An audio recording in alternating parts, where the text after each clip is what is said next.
Hello viewers, hope you all are fine and having some great fun. In this video, you are going to learn how to remove grid lines in Excel.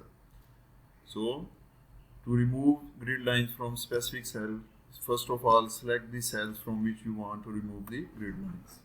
After selecting this, go in Home tab and here you can see theme colors and select white color. And here you can see the grid lines are removed.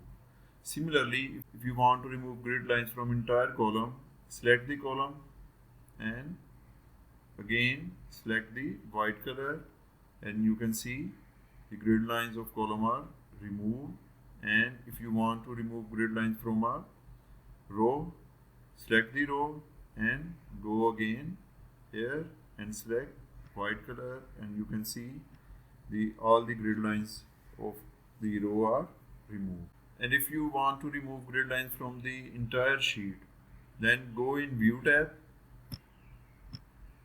and here you can see grid line is tick. Uncheck this box and you can see the grid lines of entire sheet is removed. So this is how you can remove grid lines in Excel. In the end, please like and share this video and subscribe our channel. Thank you.